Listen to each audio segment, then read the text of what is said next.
The last bill on the agenda today is House File 16. Representative Reimer, please come to the table with your testifiers.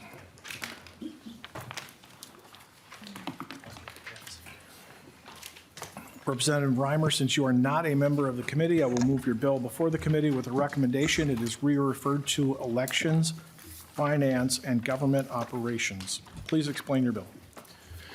Thank you, Mr. Chair, and thank you for the Public Safety Committee for meeting on this bill today.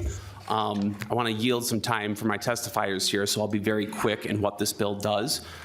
This bill, it accomplishes two main things. The first is that it mandates any illegal immigrant arrested on suspicion of a violent crime as defined by Minnesota State Statute 624-172, Subdivision 5, even in cases where the county attorney elects not to prosecute, be reported to ICE. Secondly, this bill prevents state and local entities from actively prohibiting, restricting, or interfering with federal immigration authorities in carrying out the federal immigration enforcement. And just to kind of outline the statute that we're talking about when we talk about violent crime, this bill is narrow in focus. When we talk about that specific statute, we're talking about murder, assault, domestic assault, crimes committed for the benefit of a gang, robbery, carjacking, kidnapping, and criminal sexual conduct. And what the motive is for this bill is to open up a line of communication between local authorities and dealing with dangerous criminals who should not be in our community. That is what this bill does. And right now we find ourselves at a moment where you have local officials who are openly defying immigration enforcement and the language around it, from the Minneapolis mayor to the Hennepin County prosecutor. And what we're trying to do is say we want to open up a line of communication between local authorities who are on the ground, who deal with these people all the time, and make sure that we're actually reporting potentially dangerous criminals in our community. And there are real world implications to this bill, some of which you will hear about today. And with that, I'll go back to the chair. Thank you. We have testifiers signed up. We have Charles Thayer. Mr. Thayer, please state your full name and begin your testimony. Thank you for having me here today. My name is Charles Thayer. I'm here to talk about the death and brutal murder of my mother, America Thayer. In order to understand the true impact this has had on my family, you should probably know a little bit about the history of my mother and I. She and I were both born in Dominican Republic. She had me when she was 16 years young. When I was 4 years old, we legally migrated to the United States together. She was so excited to start her new life with my father and I in the promised land, the home of the free, Los Estados Unidos. Being that she was such a young lady, it literally felt like we were brother and sister still learning the language and culture together. I loved having such a young mother. I always thought I was so lucky that I would be able to share a very long life with her because of her age. She was a young, fun, and vibrant lady with tons of class and a magnetic personality. Everyone she came in contact with would fall in love with her, and she had a smile that would light up any occasion. She was very loyal to my much older father and stayed with him until he passed at the age of 81.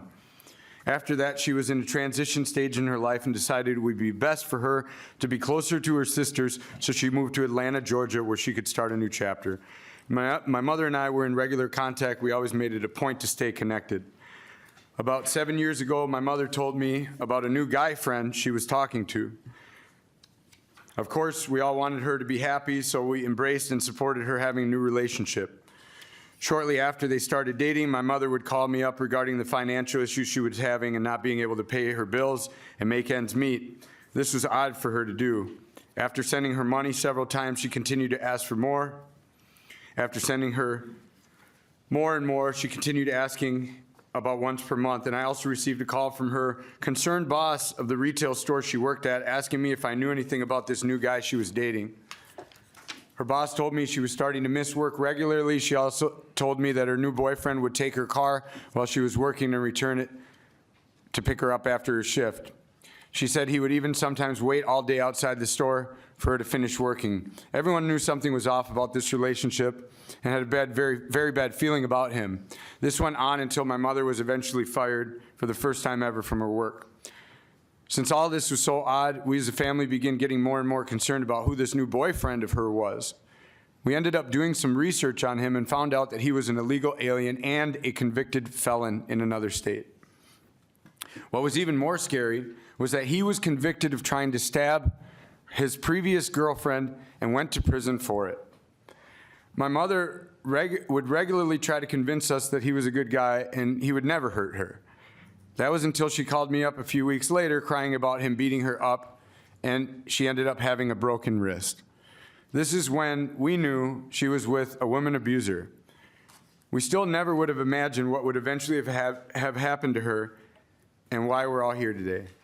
The concern we had for her would remain, but the contact I had with her was becoming less and less. I would only hear from her when she was needing money or when he would beat her up and threaten her life. Those calls would continue to get more and more desperate over the years. After sending them tens of thousands of dollars in payments for vehicles and deposits on apartments, their situation stayed the same and would always revert to rock bottom. They ended up homeless, unemployed together, but of course, unemployed was his regular status. She would work and earn the money from 3 jobs, and he would wait for her to bring it home so he could spend it on drugs, alcohol, nothing productive, and then beat her up some more. Eventually, we gave my mother a way out, moved back with us to Minnesota, and leave the abuser behind.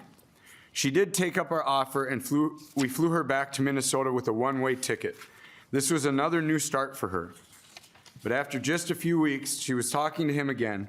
She eventually convinced us that he wanted to change, that he wanted to get his citizenship, earn a job, and build a family with her. Her desire to get back with him eventually got to us even, and we decided to help him and her so they could be together and start over again closer to us. We paid for him to come to Minnesota. We gave him money so he could start the process and become a citizen. We bought them another car so they could commute to work, and we paid for another deposit on an apartment. Things seemed well for about 2 weeks, and then the phone rang again. Son, he beat the crap out of me. My mother would plead as she cried hysterically. She would leave him. Then a few days later, she would take him back. This happened so many times. Sometimes the police were called and sometimes not. Eventually, we as a family told her he was just too dangerous to bring around the rest of us. So if she wanted an in-person relationship with us, she would have to leave him. Unfortunately, my mom could not find a way out. She said he would kill her if he knew that she was going to leave him. I still could not understand how a grown, capable man could allow his girlfriend to work 3 jobs to support them both and show his appreciation by beating her up regularly and constantly controlling her in every move. She could not even answer the phone without him listening in the background for something he didn't like, so he could beat her up later because of it. This continued regularly, and about a year before he successfully murdered her, he made his first attempt to kill her. He beat her up in a Bloomington apartment they had, doused her entirely in gasoline, and started the place on fire. This was on the news. She escaped with only minor injuries, but he had a standoff with police and eventually jumped out of a second-story window down onto parked cars below, where he would get arrested for several crimes committed that day, including arson and whatever. We honestly thought this would be the end, or the proverbial straw, that would make her realize just how dangerous he was. If my mother only loved herself as much as we all loved her, this would have been the end. But she worried about him, and in her loyal, loving fashion, she forgave him and took him back. She wrote a letter to the judge in Shakopee, begging for him to be allowed bail, and promising she would see to it that he returned for his arson case for all the dates and the sentencing. The judge in that case allowed for bail, and of course, my mother scratched, begged, and borrowed enough money from friends and colleagues to bail him out. This would prove to be her final fatal move. The day he killed her, she was bringing him to a final court appearance where he would be sentenced and incarcerated, hopefully. He ended up beating her skull in with a blunt object and cut her head off at the neck in broad daylight right in front of a busy intersection while she was still alive in Shakopee. I will never grow old with my mother as I thought I would when I was a young boy, My children will no longer have their grandmother to share stories and laugh with. My aunt lost her sister and best friend. The world lost a special ray of light in all of the darkness. Our family will never be the same without her, and this has left an ugly stain on our family and our legacy. The only question I really have left is how anybody on any side of any aisle would ever have a problem with reporting dangerous criminals to ICE so they can be considered for deportation immediately. Thank you. Mr. Thayer, please extend our feelings for your loss. I will say that there is a story on this, as well as a large packet for members with letters of support and opposition. With that, the rest of testimony, we have a long list of testifiers. We're going to start off with Mr. Zimmer. We have 11 or 12 now signed up, so Mr. Zimmer, if you could keep it short. We're going 2 minutes. There's a timer at the front of the room. Chair Novotny and committee members, I am David Zimmer, Public Safety Policy Fellow with Center of the American Experiment. I appear today in support of House File 16. I'm going to shorten my comments to fit within the 2 minutes. It's important to know that House File 16 aligns well with current federal law, which states no state or local government entity may be permitted or in any way restricted from sending to or receiving from ICE information regarding the immigration status, lawful or unlawful, of an alien in the United States. As a bit of a background, I retired 3 years ago from local law enforcement. During my career, I served in several leadership capacities that involved cooperating with ICE, including as the captain of the Hennepin County Jail. I saw firsthand the importance of interagency cooperation with all our federal partners, including ICE. Last year, during the debate that surrounded the North Star bill, I became concerned with some of the narratives being used that didn't fit with the reality that I knew. I'd like to address House File 16 in the lens of some of those narratives. First, the idea that cooperating with ICE is a waste of finite time and resources for local law enforcement. It simply falls flat. A core tenet of law enforcement is that officers and agencies help each other when needed. This spirit of cooperation runs both ways, and it serves as the foundation for law enforcement, which depends on force multipliers to properly address public safety issues. Throughout my career, I personally worked with a myriad of federal agencies. I have about 15 listed here, but I won't go through them. Today's officers continue to routinely partner with federal authorities on a variety of matters. It's completely appropriate for our law enforcement to collect as much biographical data as they can when they detain somebody. It would be inappropriate for an officer not to attempt to determine the country of origin or nationality of a potential unauthorized immigrant that they are dealing with.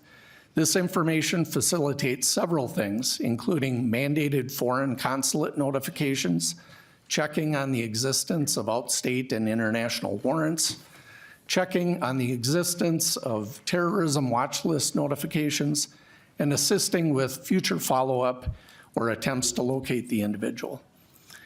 It's important to note that our data practices statutes, which govern law enforcement data, already mandate the sharing of that information in many instances and allow for it in others.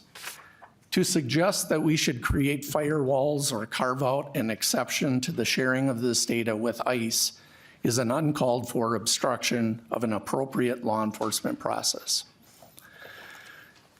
House File 16 would also help address the problem created by ICE detainer requests.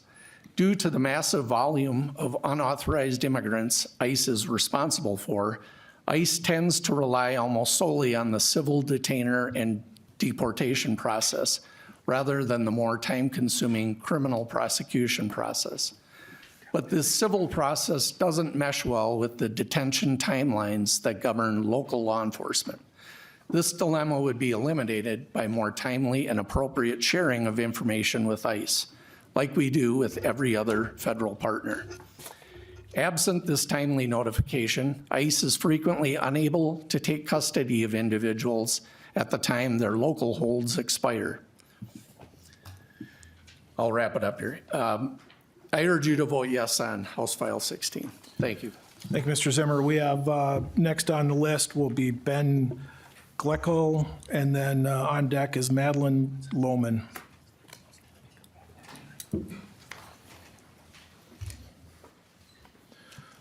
Mr. Gleckel, please state your full name in the way it's supposed to be pronounced, because I don't think it probably got it right, and begin your testimony.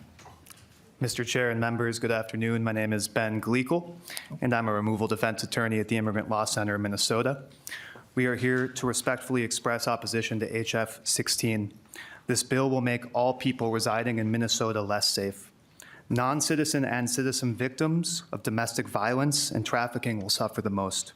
They will not risk calling local law enforcement to report a crime if they know that it means their families will be separated, or that they themselves might be apprehended by immigration and customs enforcement as collateral. Requiring reporting to ICE and prohibiting entities that know their communities best from maintaining clear boundaries between state and federal government will erode the important trust that exists between our immigrant communities and our local law enforcement. We will all be less safe as a result. This bill will also have detrimental impacts on the rights of people in Minnesota.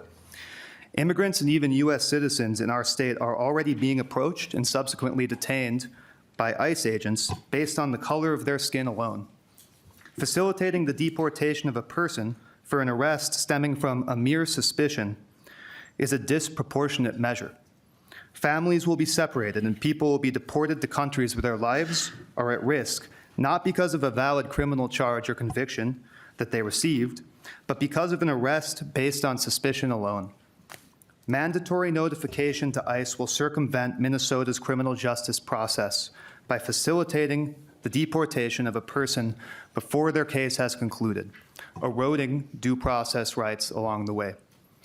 For these reasons, we respectfully ask the committee to vote no on HF 16. Thank you for your time. Thank you, Mr. Gleckel. Next up, Madeline Lohman. On deck, Joshua Muscatento. State your full name and begin your testimony. Thank you. My name is Madeline Lohman. Thank you, Chair Novotny, Lead Mueller, and members of the committee. The Advocates for Human Rights respectfully opposes HF 16. Other testifiers are going to speak about public safety, trust, resources, domestic violence.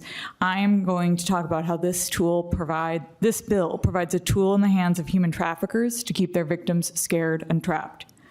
Minnesota is a national leader in combating sex and labor trafficking, and the laws and appropriations that we put towards this issue are bipartisan. HF 16 threatens to undo that work.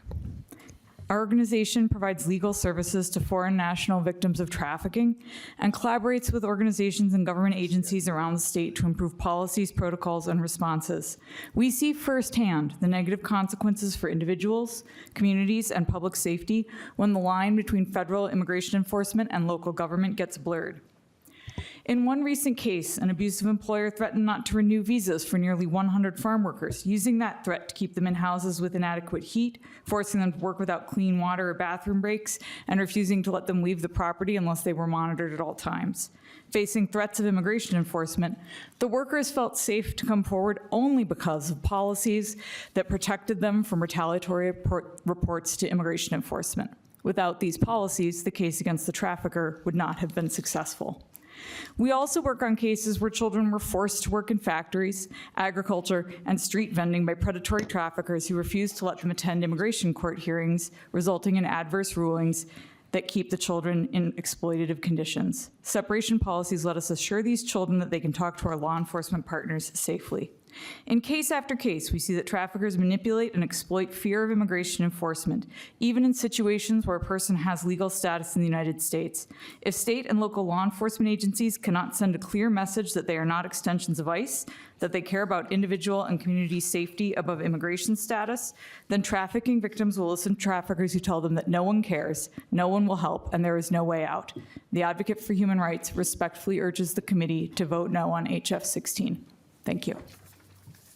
Thank you. Next up, Joshua Muscanto. Chair and members Next up of the is committee, Lillian my name is Next up Joshua. is Lillian Carcamo, and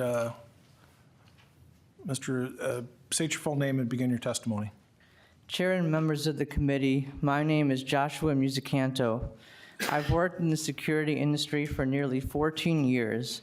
I currently work third shift as a level 2 officer in downtown Minneapolis. Over the years, I have handled a large range of security issues, including arson, trespassing, vandalism, domestic violence, stalking, suicides, behavioral crises, accidents, muggings, and sexual assault. We are the first preventers. Our union, SEIU Local 26, takes safety very seriously. Today, I am speaking in opposition to HF16, which I believe will make Minnesota less safe by eroding community trust and overburdening law enforcement with additional duties not directly related to the safety of our state. What's more, HF16 could potentially lead to civil rights violations. The State Department's Catch and Revoke program is currently making use of an anti-Semitic McCarthy-era law to revoke student visas of protesters, but with a modern twist. They're using AI to monitor social media accounts. We have already seen the devastating effects of the Catch and Revoke program, including the detainment of Mahmoud Khalil by ICE. This is 1952 meets 1984. Now is not the time to sit and play dead whenever ICE commands. This is our state, our tax dollars. We have a right to make sure those dollars are spent on things that actually make our state safer, like more training for security officers, more resources for victims of domestic violence, common sense gun control, and addressing the economic insecurities that are at the root of the majority of crimes. If someone needed my help, I would hope their immigration status would not make them hesitate to approach me. We cannot afford to go backwards on building community trust for the sake of Trump's agenda, an agenda that most of us Minnesotans do not support. While there are many bills I would endorse to advance the safety of our state, when it comes to HF16, which I believe will make us less safe, I ask you to vote no. Thank you. Lillian Carcamo, and next up is David Campana.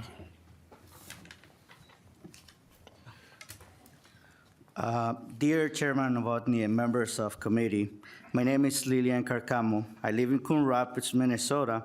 My son Josue is reading my testimony. I fled abuse in Guatemala and arrived in the United States in 2004. I began dating a man here who I will call Ivan. Unfortunately, he drank and physically abused me. One time he bottomed me. He head-butted me so hard he split open my forehead. I ended that relationship, but he discovered I was pregnant with Ivan's child. Shortly after, I went with a friend to rent a video, and I saw Ivan. He did not know I was pregnant. I tried talking with him, but he had another woman with him. I asked who she was, and the other woman said, "I'm his wife." "Who are you?" I didn't know he was married. He lied and said to her, "I don't recognize this woman." I was upset and told him I was pregnant with his child. His wife was also pregnant. I asked for an explanation, but he struck me twice in the face. I left the store with my face badly wounded. My friend took pictures of my face, and together we went to the police station and reported Ivan's beating me.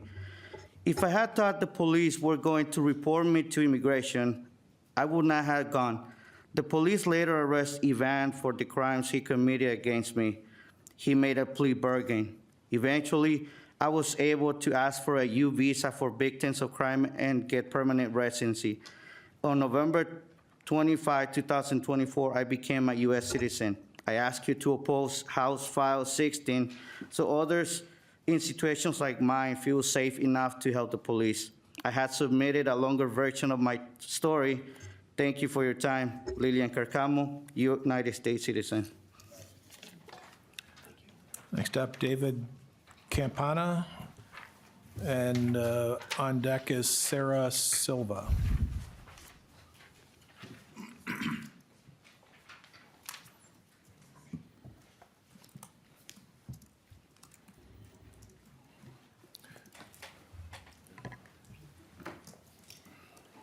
Please state your name and begin your testimony.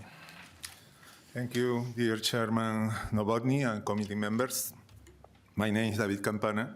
I am the Legislative and Policy Director in Economic Development for the Minnesota Council on Latino Affairs. The Minnesota Council on Latino Affairs is a state agency that advises and informs the legislature and government on issues relevant to our diverse Latino communities. The Council wishes to express its opposition to House File 16.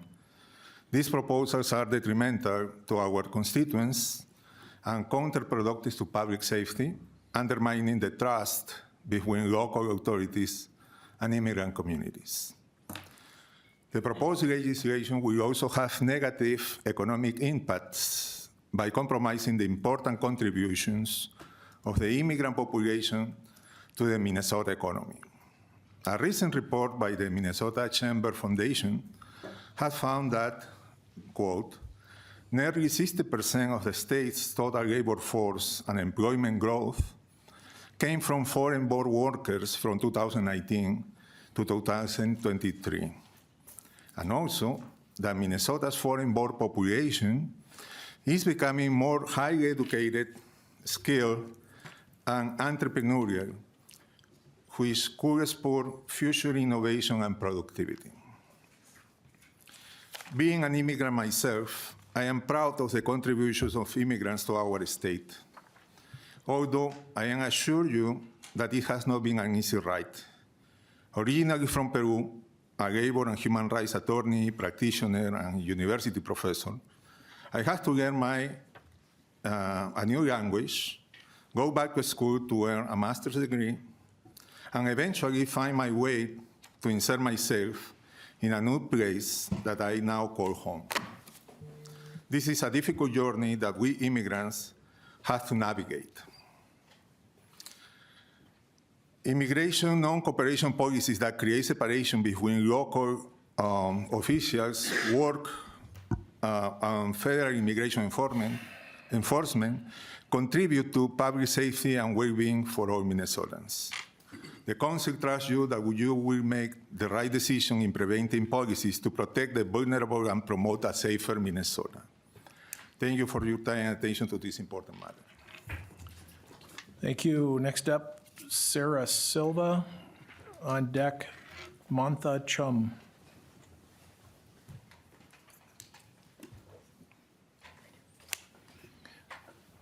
State your name, begin your testimony.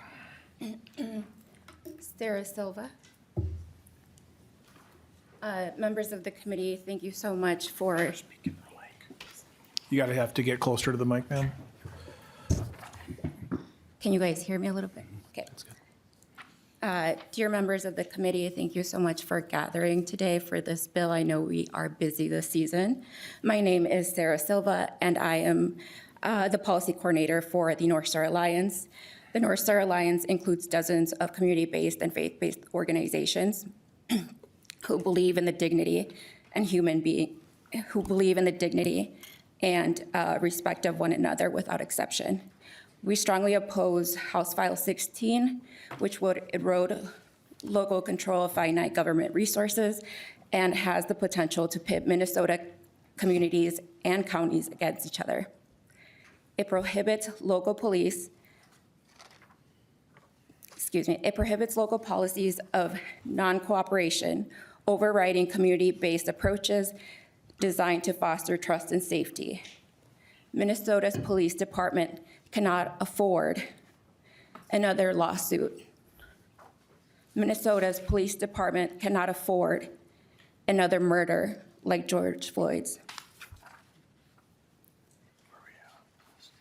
Minnesota cannot afford farms, agriculture. Do we really have more money right now to pay for any of those things? You rely on immigrants, and I'm proud to be from Mexico. We need to understand that this isn't us against them. We are in serious trouble, and it's time for you guys to talk to each other and work together. We are tired. Taxpayers deserve more than you guys funding jails. You would actually save money. Who doesn't want to save money? We need it for food. Let's be honest about what is happening right now. Thank you. Thank you. Next up, Mantha Chum, and on deck, Commissioner Barnett.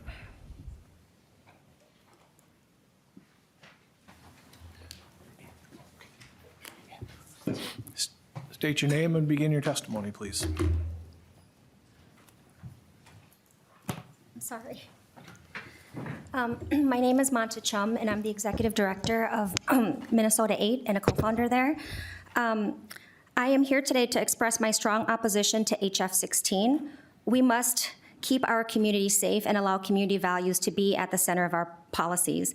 HF16 is based on false narratives around immigrants that is designed to divide us, dehumanize us, and weaken our bonds to one another. This rhetoric is really dangerous and fuels policies that strip away dignity and human rights. Instead of division, I ask for you to listen to our stories. To understand the harmful impacts of this bill, I stand before all of you to remind us about the true stories of immigrants and refugees like myself, many of whom cannot be in the room today. Minnesota is home to one of the largest Southeast Asian refugee populations in the world. During the Vietnam War, the United States dropped more than 2 million tons of bombs in Laos and Cambodia and waged illegal warfare using tactics that are now banned because of how atrocious they were. This caused the mass displacement of over 1.2 million Southeast Asian refugees. We are here because the United States was there. Refugees came here because our homelands were bombed, destroyed, and destabilized. My family survived the killing fields during the Khmer Rouge, a genocide that stole the lives of over 1.3 million Cambodians. People were forced into labor camps. I'm sorry. They were separated from their families and persecuted. Refugees and immigrants have survived unimaginable violence. These are the true narratives of immigrants, and all we've ever dreamed of is to be in a peaceful and safe world. Many immigrants came here because they yearned for safety. However, ICE detention and deportation reflects the cruel conditions of wartime concentration camps and are parallel to the extreme violence we once fled from. For many, it's a death sentence. And once we fled, for many, since January, dozens of people have come to us because their loved ones have been detained at work, in their cars, and at their senior living facilities and in their homes.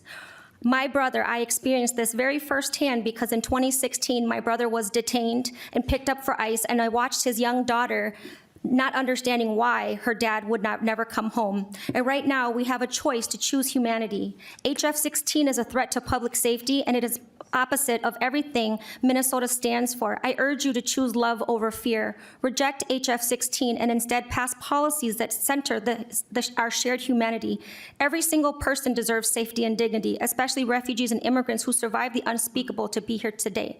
And as a follower of Jesus, I just want to end with this. We need to speak up for those who cannot speak for themselves, ensure justice for those being crushed. Yes, really speak up for the poor and helpless and see that they get justice.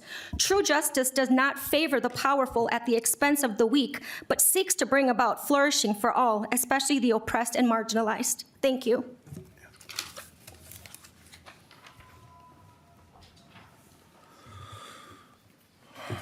Mr. Barnett, state your full name and begin your testimony. Thank you, Chair. I'm Todd Barnett. I'm the Commissioner of Community Safety for the City of Minneapolis.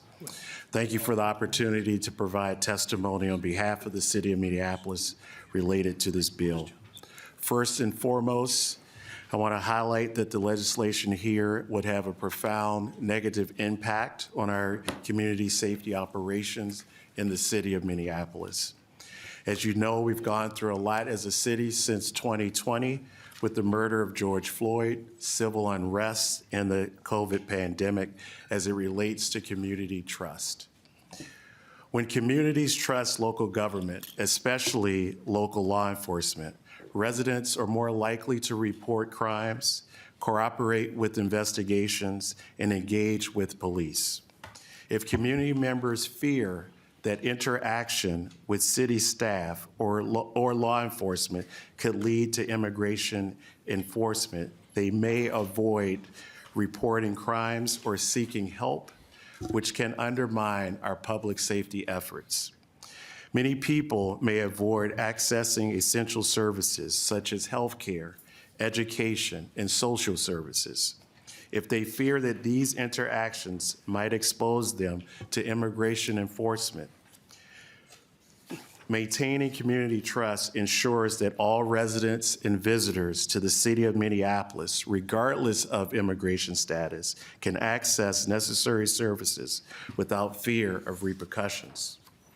By preempting Minneapolis and other cities' separation ordinance, this bill would result in decreased safety for Minneapolis and its residents, and it would directly impact the trust that the public and residents have with the city and with our city staff and officers. The City of Minneapolis' separation ordinance, which was passed over 20 years ago, clearly states that the city employees shall not inquire about immigration status except in limited circumstances. It also indicates that the city employees, including law enforcement officers and emergency personnel, should not participate in immigration operations. And there are limited exceptions to that. As a whole, the ordinance was advanced to increase trust between the city and its residents. This is especially important for individuals who are vulnerable to exploitation, people who have been exploited, or people who are victims of crime for whom there should be no barriers to them reporting a crime or seeking services to address trauma or harm.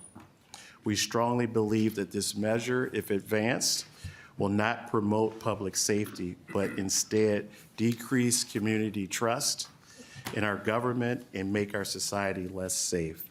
Thank you for this opportunity to testify today. Thank you. And Commissioner Barnett, are you going to be sticking around? I know some of the members might have questions for you. Yes. Okay, and for the other testifiers that have been here, if you can, please stick around if there's any questions for you. Next up is Jess Palion of Violence Free Minnesota. On deck is Darcy McCampbell.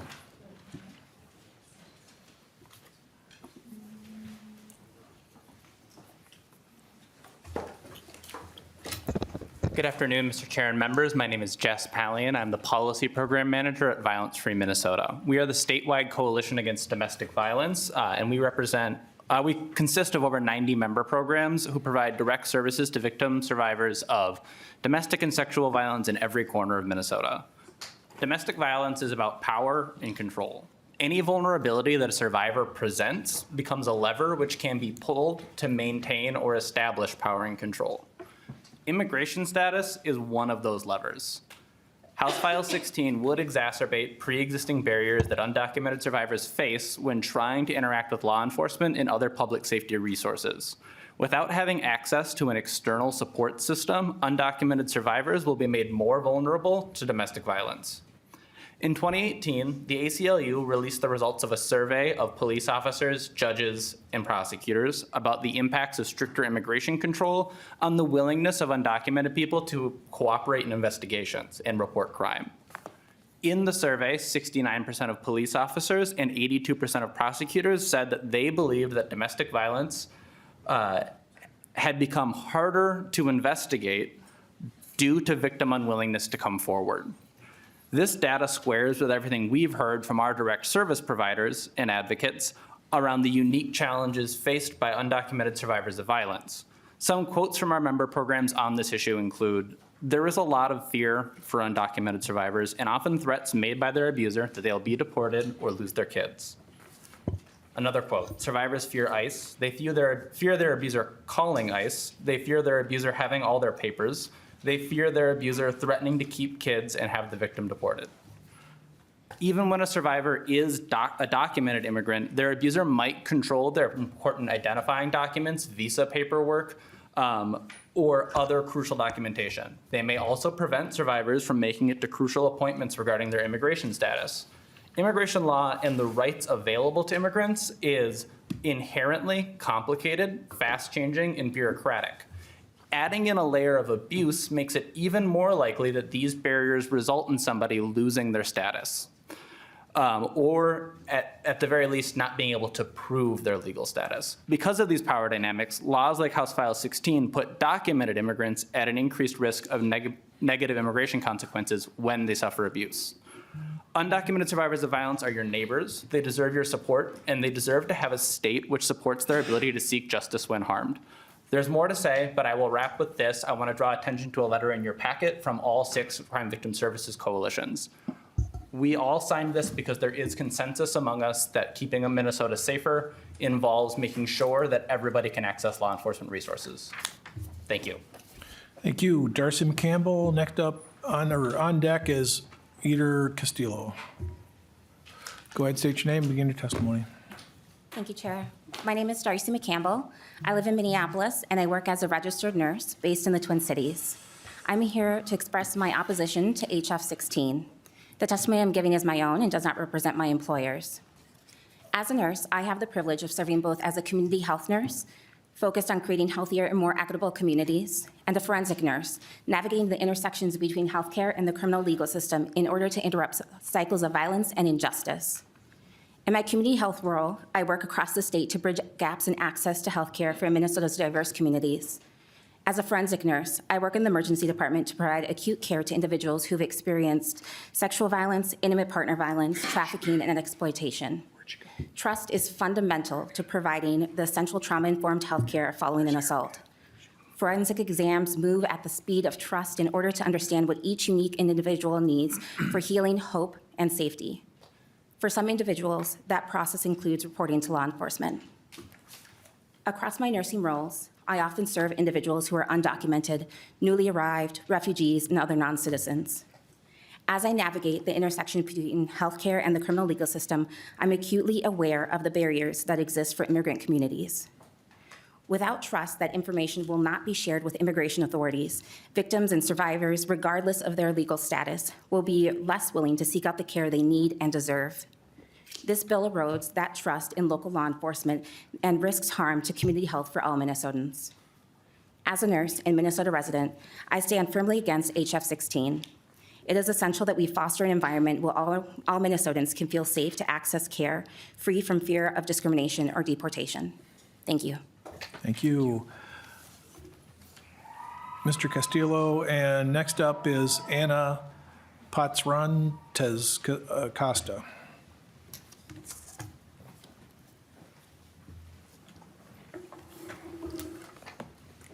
State your name, begin your testimony, please. Mr. Chair, thank you for the opportunity to testify again. Eder Castillo, Senior Assistant County Attorney for the Hennepin County Attorney's Office. In conjunction with HF772, HF16 drafts our police officers, prosecutors, and corrections officers into the federal immigration bureaucracy. HF16 undermines 3 shared responsibilities: the responsibility to wisely steward law enforcement resources, to stand up for victims of crime, and to bring violent and dangerous offenders to justice. I'll take each one in part.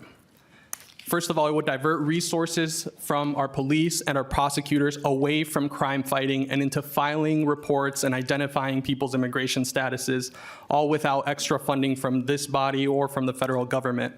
Every minute spent working for the federal immigration bureaucracy is a minute not spent crime fighting. Envision this: slower 911 response times, less time for violent investigations, less time for training and readiness. This is a tax on the time of our police and our prosecutors. Second, HF16 would prevent victims and witnesses from talking to our police and from testifying in our trials. We are already seeing this all across the state. That's why our office passed the nation's best U and T visa policy in order to secure witnesses, which we do, and to secure convictions, which we also do. Last of all, violent and dangerous offenders would brandish HF16 like a weapon. Who needs a gun when you have HF16? Who needs a knife when you have HF16? HF16 would give violent and dangerous offenders a menu of false accusations to lodge against victims to silence them or even disappear them out of this country. Violent and dangerous offenders will escape justice if HF16 passes, and they will have free reign to run roughshod through our neighborhoods. HF16 makes Minnesotans less safe. Our office joins the Minnesota Sheriff's Association, the County Attorneys Association, the League of Minnesota Cities, and a Crime Victims Coalition, and urge this committee to swiftly reject HF16. Thank you, Mr. Chair. And I will, in that case, once again, remind the committee that that is not the position that the Sheriff's Office took. They said they had concerns, but not opposition. There is one person that was added to the testimony list, but I can't read my handwriting. First name Evan, and are you Anna? Yes. Please state your full name and begin your testimony. Good afternoon. My name is Anna Patratz Acosta, and I'm a professor of law at Mitchell-Hamlin. And I'll begin my testimony. So I am a professor at Mitchell-Hamlin School of Law in St. Paul, Minnesota, where I specialize in the areas of immigration law, public benefits for non-citizens, and immigration status as a social determinant of health. And I'm here today to present my testimony to this committee in my professional capacity as a law professor with specialized knowledge regarding the intersection of immigration law and health law in opposition to House File 16. Specifically, I submit this testimony to express my opposition to House File 16 on account of the language in the bill in its current form that inadequately protects the private health information and school enrollment information, as well as other private data from disclosure. Additionally, I submit this testimony in opposition to House File 16 on account of the likely harm this bill would have on the health and welfare of Minnesota's immigrant community. In its current form, House File 16 would prohibit Minnesota government entities or responsible authorities from limiting or restricting the sharing of information or personal data pertaining to immigration status that's maintained by Minnesota government entities with federal agencies for immigration enforcement purposes. The broad scope of the language in House File 16, so specifically the proposed amendments to Minnesota Statute 13.02, Section 1, paragraphs A and B, which would require all Minnesota government entities, including schools and healthcare providers, to comply with requests for data by federal government agencies for immigration enforcement purposes directly conflicts with existing federal and state data protection laws, including the Minnesota Data Practices Act, as well as HIPAA and FERPA, which are federal laws pertaining to health and school education records. While House File 16 does contain carve-out language permitting exceptions or restrictions as required by any other state or local law, no such language exists to account for conflicting federal law, including HIPAA and FERPA.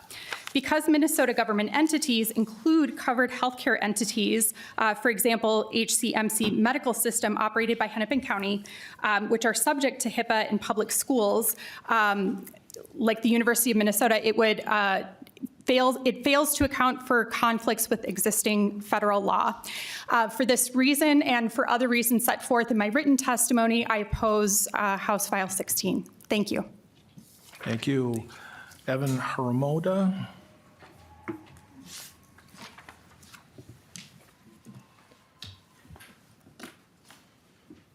Please state your name and begin your testimony. Thank you, Chairman Novotny and Representative Mueller, for the opportunity to speak here today. My name is Evan Hermada, and I live in St. Paul, Minnesota. I have a master's degree in public policy and a master's degree in public health from the University of Minnesota. I oppose HF16. HF16 would erode public health and consequently erode public safety. Strong public health creates strong public safety. The goal of this bill is to promote public safety, but instead, this bill will make our communities less safe by further pressing undocumented immigrants to live in the shadows. Prohibiting non-cooperation of government entities will harm communities when immigrant communities fear seeking treatment. In addition to this, HF16 conflicts with HIPAA, the Federal Health Data Privacy Act. HF16 attempts to prohibit safeguarding of data relating to immigration status by any state and government employees, including by any local or county public health department. Access to quality and affordable health care should not be dependent upon immigration status. This bill has the effect of removing access to treatment for undocumented immigrants while increasing prices for people with legal status. Undocumented immigrants already have less access to health insurance compared to legal residents. Less access to insurance will increase as the state removes the opportunity for undocumented immigrants to seek treatment without fear of data being reported to immigration officials. My studies in public health taught me more healthy people in the insurance pool will spread the risk for everyone, resulting in lower premiums. Our goal should be to make insurance more accessible without fear of data being shared to facilitate premiums decreasing. Data from the Migration Policy Institute shows that only 18% of the undocumented immigrant population in the state are over 45 years old, meaning that 82% of undocumented immigrants in the insurance pool who could be chilled out of their policy or scared out of applying to one in the first place. These are people who could help bring premium prices down for you and residents in your district so long as they feel safe seeking government assistance. We have seen consequences outside of insurance that follow when undocumented immigrants skip preventative care and resort to emergency rooms when their needs become acute. Once undocumented immigrants have to seek emergency care without insurance, then costs increase for emergency visits as the ERs raise prices to make up the difference. This means higher prices for constituents. Undocumented immigrants who seek vaccines at county public health departments will fear their data being sent out to federal immigration enforcement, and this may affect their willingness to get vaccinated. The vaccine rate of Minnesota is already not what it needs to be for many important childhood vaccines. Even the smallest decline of community vaccination rates places everyone at risk for preventable diseases. Minnesota Health Fairview explains that for herd immunity from measles, a 95% vaccination rate is required in communities. The Minnesota Department of Health shows that only 77% of the state have received full doses of the MMR by the age of 6. Even the best data suggests that for newborns, the MMR vaccine rate is at 93%. So this bill will increase insurance premiums, medical care costs, and risk of preventable disease while decreasing community safety. For these reasons, I urge you to vote in opposition of HF16. Thank you. That'll conclude the listed testifiers. Commissioner Barnett, Representative Woody has a question for you. Thank you, Chair Novotny. Commissioner Barnett, state your name, please, again, and go ahead, Vice Chair Woody. Yes, I'm Todd Barnett. I'm the Commissioner of Community Safety for the City of Minneapolis. Thank you. And during your testimony, you said that the officers have limitations for asking on immigration status. What are the limitations? Commissioner Barnett.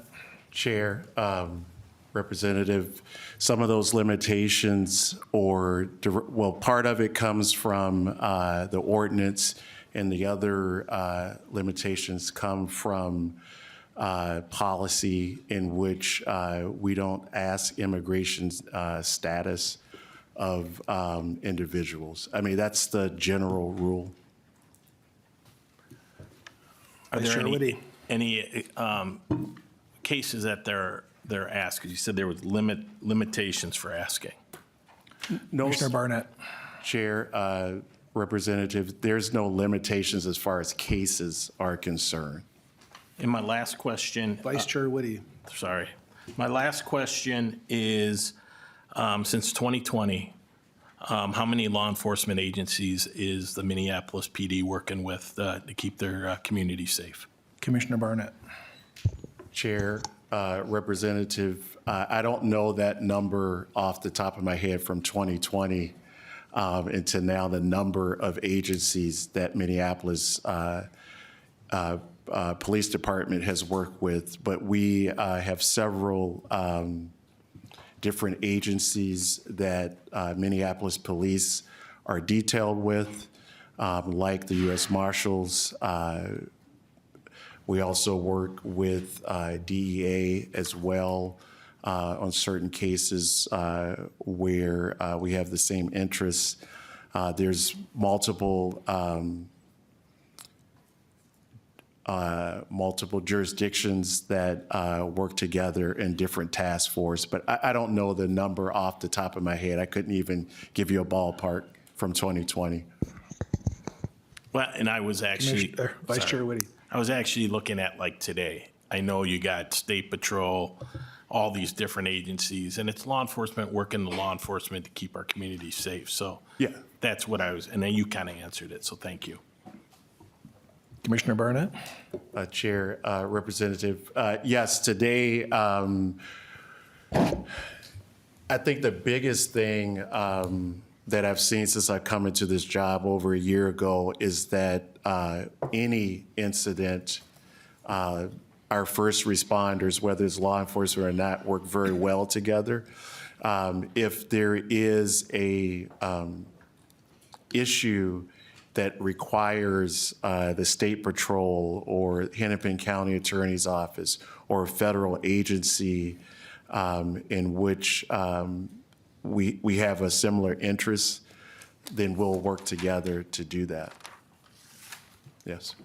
Representative Ingen. Thank you, Mr. Chair. So let's kind of break this down here. We heard that this bill breaks community trust. It costs money, and who doesn't like saving money? That somehow it makes our state less safe, that this is our state and our tax dollars that are being put at risk if we comply with this bill, and that simply complying with this bill also takes time away from crime fighting. But the good news is, if you are not a murderer, a rapist, an assailant, a gang affiliate, a carjacker, a robber, or a kidnapper, it's your lucky day. This does not apply to you. As of January 21st, this is who it would apply to. It would apply to Christopher Alexander Ramirez Olivia, who was detained by ICE in St. Paul for criminal sexual conduct with a minor.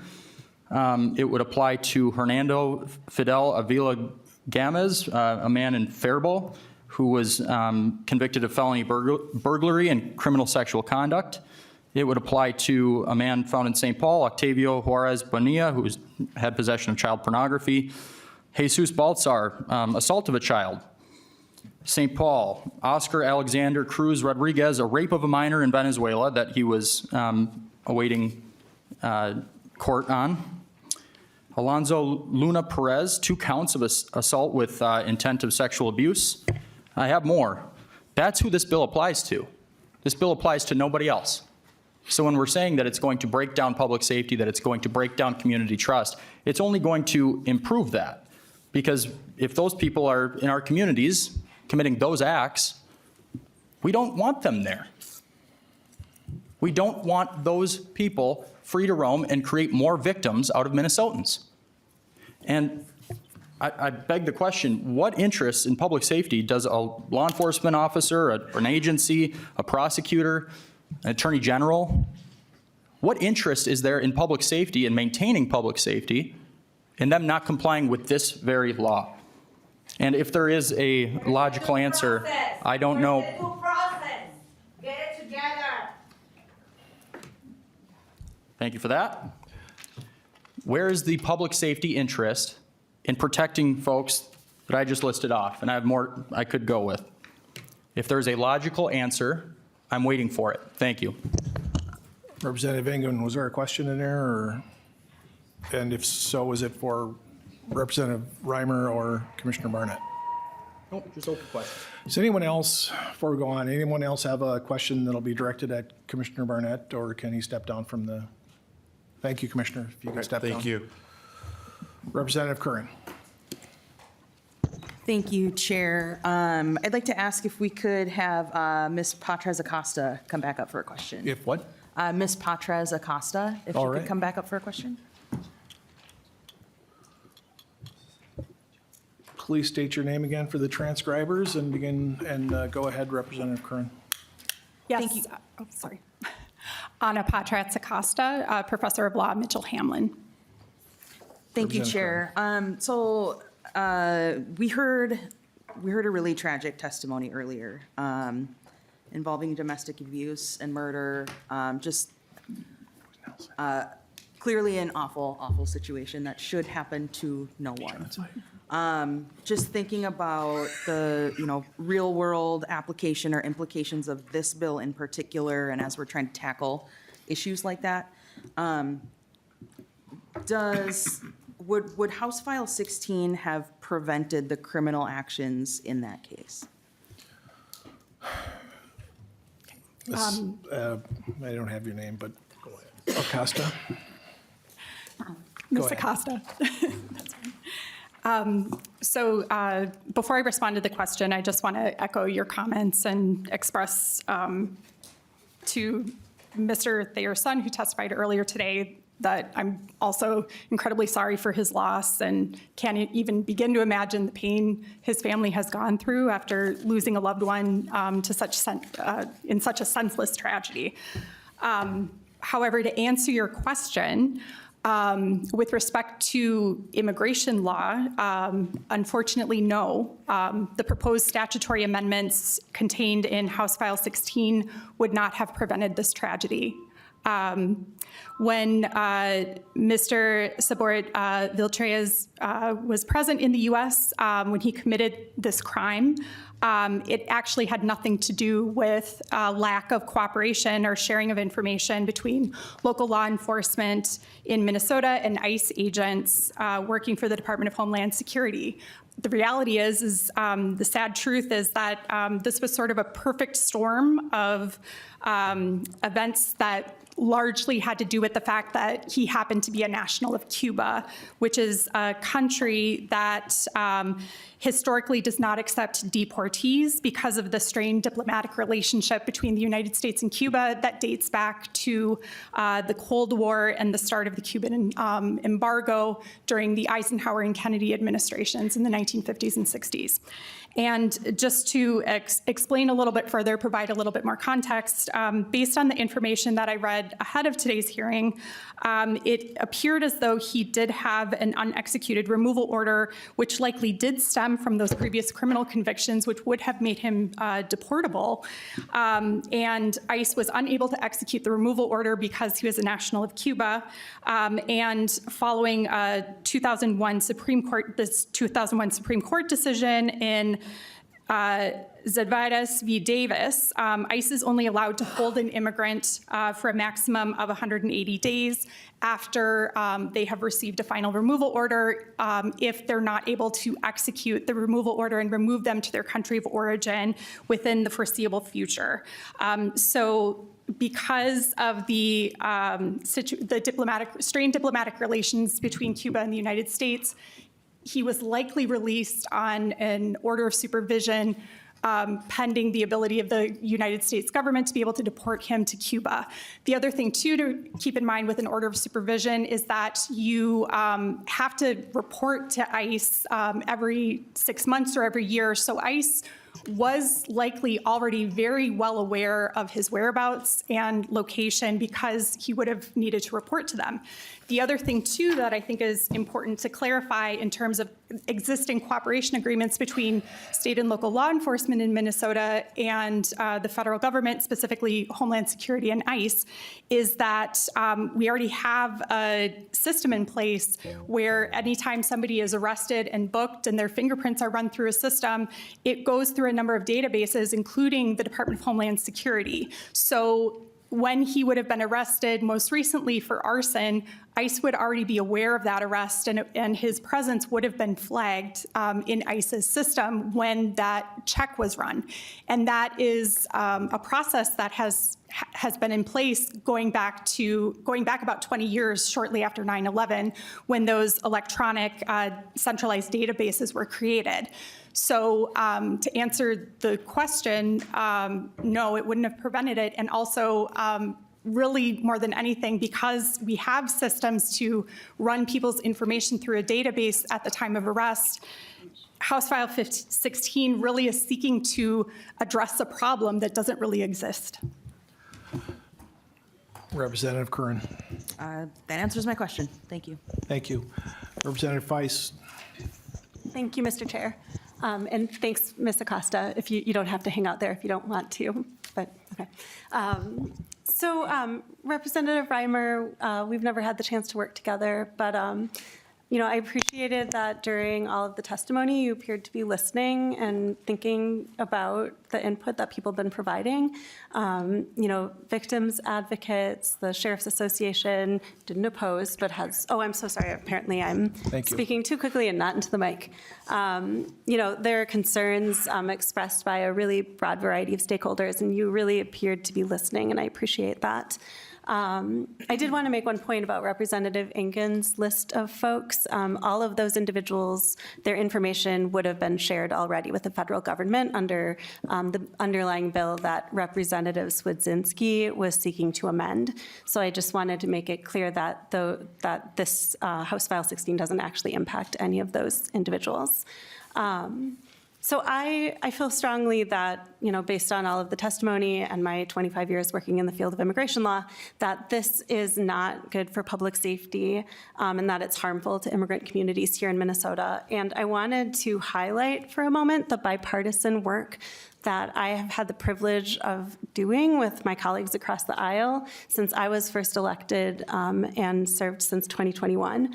My first session, we passed a bipartisan bill to improve the U visa process for immigrant victims of crimes. I worked closely with the Chiefs of Police Association, and that legislation passed through a divided legislature.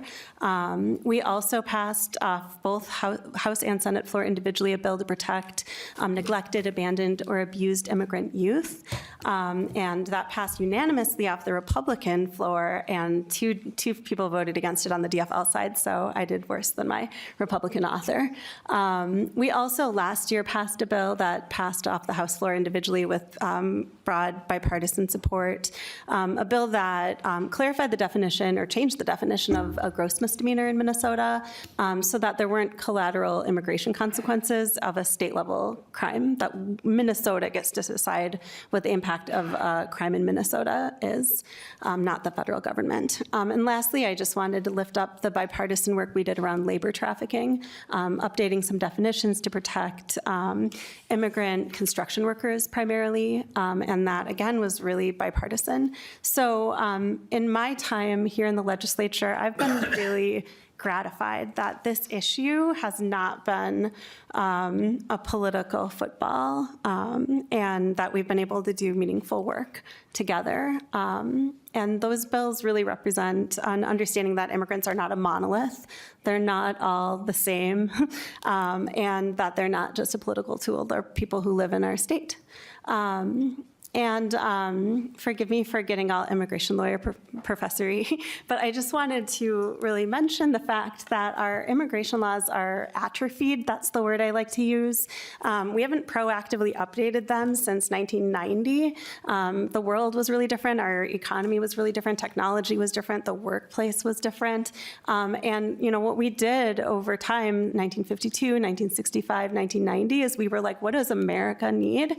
What does our healthcare system need? Was our workforce need? Was our economy need? And we updated our laws. And we haven't done that in decades. And, bills like this are going to make life a lot harder for exactly the people that if Congress would do their job, they would promote immigration pathways for these folks. It's low-wage caregivers, in particular in rural areas. A lot of the caregivers for our seniors are undocumented.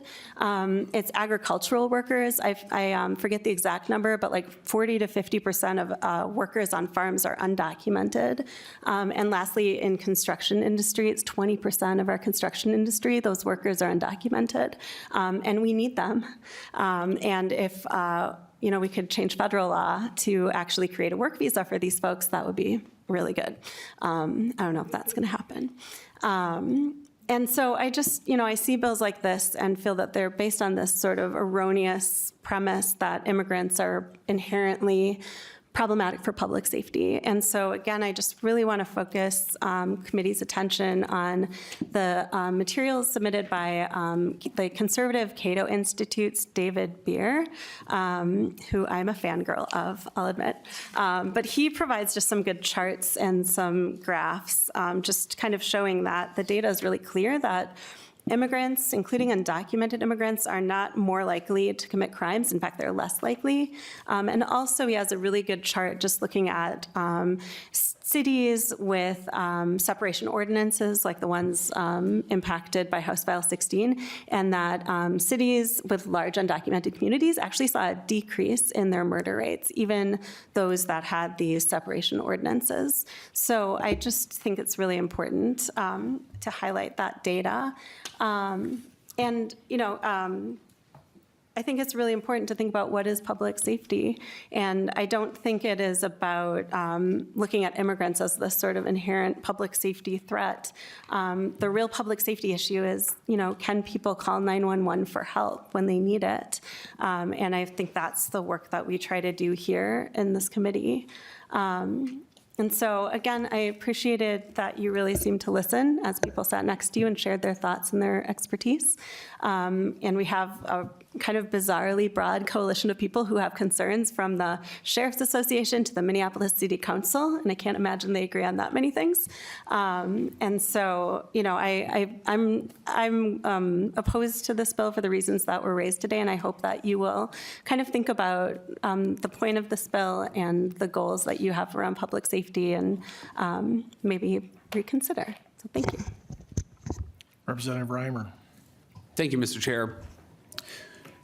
Maybe just the one thing I'll say is, in terms of the data that you referenced, Representative, from the Cato Institute, it does create a problem here in Minnesota specifically. Minnesota is an anomaly, sometimes good and bad, and we don't collect data on potentially how many illegal immigrants are actually committing crimes, what is the crime rate among that specific population. So, even though there might be a trend, just even talking about maybe the total number of potential people who are here who are undocumented, even that data was hard to crawl through and find. So maybe just the one thing I'll say, addressing your broader point, was that we don't have specific data on what you're claiming in Minnesota. Representative Feist. I'll be short, and then I did have one just technical question, if that's all right, Mr. Chair. As long as there's a question at some point. There is a question. Just so you know, the chart, and I can give you a copy of the report, it's a ton of cities across the country. Big cities, some with separation ordinances, some not. So it's not just Minneapolis data. This is a national study. And then I did have a question about, on the final page of your bill, line 4.6, it talks about the definition of an undocumented person. And I was just curious. So your definition talks about the U.S. Citizenship and Immigration Services. And so I was just wondering, if somebody is on a J-1 visa, which is a Department of State issued visa, and they get a DS 2019 form, which is a Department of State form, and then they get admitted by the Customs and Border Protection and get an I-94 record, which is what their status is and when it expires, but they are never seen by USCIS. Are they an undocumented person? Representative Reimer. Thank you, Mr. Chair. Representative, I don't have that information in particular right now, but I'm happy to get that to you after the committee today. Representative Feist.